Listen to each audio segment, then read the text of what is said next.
Hello all, welcome to screen space. ఈ వీడియోలో ప్రదీప్ రంగనాథన్ నటించిన డ్యూడ్ తెలుగు డబ్బుడు మూవీ రివ్యూ అయితే తెలుసుకుందాం. మూవీ డ్యూరేషన్ అయితే 2 hours 19 minutes అయితే ఉంటుంది. స్టోరీ ప్లాట్ విషయానికి వచ్చేస్తే మెయిన్ లీడ్ అయిన హీరోకి ఒక బ్రేకప్ అయితే జరుగుద్ది అనమాట. తను లవ్ చేసిన అమ్మాయి వేరే వాళ్ళని పెళ్లి చేసుకుని కూడా వెళ్ళిపోతుంది. ఆఫ్టర్ దట్ తన లైఫ్ ఎలా మారింది, తను మళ్ళీ తిరిగి ఎవరినైనా లవ్ చేశాడా లేదా, తన లైఫ్ లో ఏం జరిగింది అన్నదే మీరు ఈ మూవీలో చూడడం అయితే జరుగుద్ది. ఇక ఫుల్ వీడియోలోకి వెళ్ళిపోయే ముందు వీడియోని లైక్ చేయండి. అండ్ ఫ్యూ మినిట్స్ బ్యాక్ అయితే తెలుసు కదా మూవీ రివ్యూ కూడా పెట్టడం అయితే జరిగింది. ఇన్ కేస్ మీరు నోటిఫికేషన్ మిస్ అయి ఉంటే పైన కార్డ్స్ లో ప్లే చేస్తాను, ఒకసారి చెక్ చేయండి. అండ్ ఈ వీడియోని కూడా చివరి వరకు చూడండి, అప్పుడే మీకు క్లియర్ గా అర్థమవుతుంది.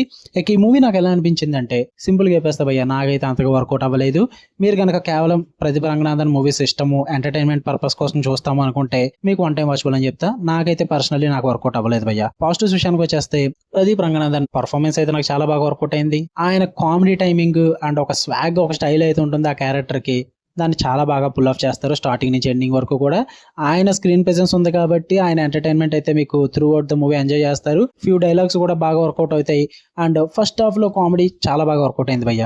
అండ్ అక్కడక్కడ వాళ్ళు రాసుకున్న ట్విస్ట్లు కూడా కొంచెం పర్లేదు, బాగా అనిపించే. ఇంటర్వెల్ బ్యాంగ్ అయితే కాదు, ఇంటర్వెల్ కి ముందే ప్రీ ఇంటర్వెల్ లో కొన్ని ప్లాట్స్ అయితే వాళ్ళు తీసుకురావడం అయితే జరుగుద్ది. అవి నాకు బాగానే వర్కౌట్ అయ్యాయి. ఫస్ట్ హాఫ్ అయితే ఓకే అనిపించింది. అండ్ నాకు బాగా వర్కౌట్ అయిందంటే మూవీ మొత్తానికి బ్యాక్గ్రౌండ్ స్కోర్ అండ్ సాంగ్స్ అయితే నాకు చాలా బాగా నచ్చాయి భయ్య. చాలా సీన్స్ ని ఎలివేట్ చేసింది. బ్యాక్గ్రౌండ్ స్కోర్ అయితే సూపర్ గా వర్కౌట్ అయిందని చెప్తాను నేనైతే. టెక్నికల్ పరంగా కూడా బాగానే ఉంది. శరత్ కుమార్ గారు అండ్ మమితా బైజు ఇద్దరు పర్ఫార్మెన్సెస్ కూడా బాగున్నాయి భయ్య. వాళ్ళ క్యారెక్టర్స్ అయితే వాళ్ళు న్యాయం చేశారని చెప్పాలి. టెక్నికల్ ఆస్పెక్ట్స్ పరంగా కూడా మూవీ బాగానే ఉంది. నాకేం వర్కౌట్ అవ్వలేదురా అంటే, నాకు స్టోరీ వర్కౌట్ అవ్వలేదు భయ్య. నాకైతే అంత ఇంపాక్ట్ అనిపించలేదు. ఎందుకంటే ప్రదీప్ గారు మెన్షన్ చేశారు స్టోరీ కొంచెం డిఫరెంట్ గా ఉంటుంది అండ్ ఈ పాయింట్ ని అందరూ యాక్సెప్ట్ చేస్తారా లేదన్న డౌట్ కూడా ఉందని చెప్పేసి అయితే మెన్షన్ చేయడం జరిగింది. అసలు ఇదేం పెద్ద కొత్త పాయింట్ కూడా కాదు. ఇలాంటివి చాలా మూవీస్ చూసేసాం. నేను ఓపెన్ గా చెప్తా, ఆర్యా 2 లో మీకు ఏ కాన్సెప్ట్ అయితే ఉంటుందో అది ఇక్కడైతే మీకు కనిపిస్తుంది ఖచ్చితంగా. సేమ్ కాన్సెప్ట్ నే, బట్ డిఫరెంట్ ప్రెజెంటేషన్ అయితే ఉంటుంది. ఇలాంటి కాన్సెప్ట్ మేము అప్పుడే యాక్సెప్ట్ చేస్తాం, బట్ ఇందులో కొత్తగా యాక్సెప్ట్ చేయడం అయితే ఏమీ లేదు. ఈజీగా యాక్సెప్ట్ చేస్తాం, బట్ ఎలా ప్రెజెంట్ చేశారన్నది ముఖ్యం. అక్కడ ఆర్యేటివ్ లో కూడా ఈ కాన్సెప్ట్ ని ఒక టైప్ ఎమోషనల్ గా ప్రెజెంట్ చేస్తారు, అది అంతగా వర్కౌట్ అవ్వాల. బట్ ఇందులో ప్రెజెంట్ చేసిన విధానం డిఫరెంట్ గా ఉంటుంది, కానీ ఇది కూడా నాకు అంతగా వర్కౌట్ అవ్వలేదు భయ్య. రొటీన్ గా అనిపించింది, చాలా ప్రెడిక్టబుల్ గా అనిపించింది. మెయిన్ గా ఆ కోర్ ఎమోషన్ కి అయితే కనెక్ట్ అవ్వలేదు, నేను అస్సలు కనెక్ట్ అవ్వలేదు. ఎందుకంటే మీకు స్టార్టింగ్ ఫస్ట్ హాఫ్ నుంచి మీకు లాజిక్స్ అయితే మిస్ అయిపోతుంటాయి. ఎలాంటి మూవీస్ కి లాజిక్స్ ఏంటి భయ్య అని అడుగుతారేమో. మినిమం పాయింట్స్ భయ్య, చాలా సింపుల్ పాయింట్స్ అయితే ఉంటాయి. వాటిలో కూడా వాళ్ళు చాలా ఎఫెక్ట్ అయితే చూపిస్తారు. ఎందుకంటే ఒక లవ్ స్టోరీ ప్రెజెంట్ చేస్తారు. ఫస్ట్ ఆఫ్ ఆల్ చిన్నప్పటి నుంచి లవ్ స్టోరీ, అంత కోర్ ఎమోషన్ ఉన్న లవ్ స్టోరీని 6 months లో షెడ్యూల్ పంపేస్తారు. జస్ట్ 6 months అంతే. 6 months లో షెడ్యూల్ పంపేస్తారు. అండ్ ఆఫ్టర్ దట్ ఒక కొత్త క్యారెక్టర్ మీకు మూవీలో తీసుకొచ్చేస్తారు. అది చాలా ఇంపార్టెంట్ క్యారెక్టర్ అయినప్పటికీ కూడా చాలా వీక్ గా ప్రెజెంట్ చేస్తారు. అవి ఏంటన్నది నేను రివీల్ చేయలేను, ఎందుకంటే మళ్ళీ స్పాయిలర్లు అవుతాయి కాబట్టి. బట్ మెయిన్ 3 క్యారెక్టర్ల చుట్టూరు సినిమా అయితే నడుస్తుంది. హీరో, హీరోయిన్ అండ్ ఇంకొక పర్సన్ క్యారెక్టర్. ఈ 3 క్యారెక్టర్స్ లో కూడా ఇంపార్టెన్స్ ఎక్కువగా హీరో హీరోయిన్ కి ఇస్తారు. ఈ 3వ క్యారెక్టర్ మాత్రం చాలా ఇంపార్టెంట్, ఎందుకంటే స్టోరీ అక్కడే టర్న్ అవుతుంది. బట్ ఆ క్యారెక్టర్ ని చాలా ఈజీగా చూపిస్తారు భయ్య.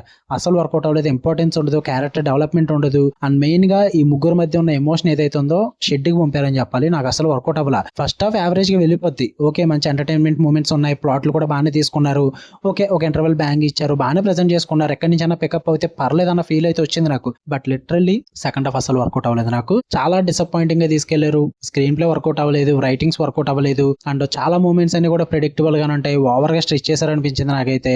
మెయిన్ నాకు ఒకటే ప్రాబ్లం మూవీ మొత్తానికి, ఇదంతా సోదొద్దు కానీ నాకు ఎమోషన్ వర్కౌట్ అవ్వలేదు భయ్య. నేను అదొకటి చెప్తా.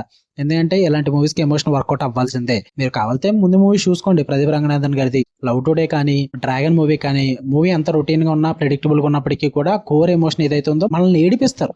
ఆ ఎమోషన్ తో పిండుతారు మనల్ని. అందుకే మూవీస్ అంత హిట్ అయ్యాయి. నాకు ఇందులో అంత ఎమోషన్ వర్కౌట్ అవ్వలేదు భయ్య.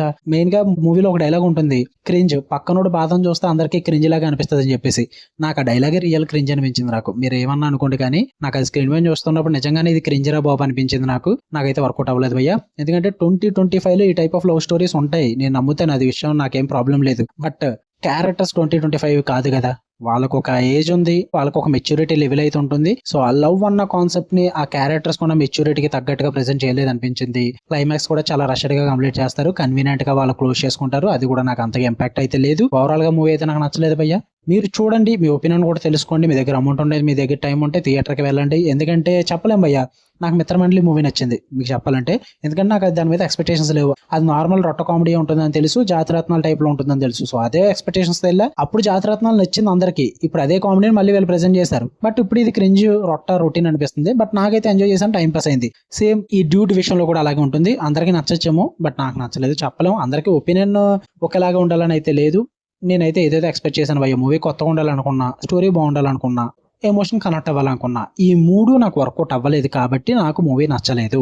ఇంతకు మించి అయితే వేరే ఏమీ లేదు. మీరు కూడా మీ ఒపీనియన్ తెలుసుకోండి, మూవీని ఎంజాయ్ చేయండి, థియేటర్లోనే చూడండి. మీకు కన్నా వీడియో నచ్చితే లైక్ చేయండి, వీడియోని ఖచ్చితంగా హైప్ చేయండి భయ్య, అప్పుడే రీచ్ ఉంటుంది. ఛానల్ కూడా ఖచ్చితంగా సబ్స్క్రైబ్ చేసుకోండి. మళ్ళీ నెక్స్ట్ వీడియోలో కలుద్దాం. Until then love you all, by.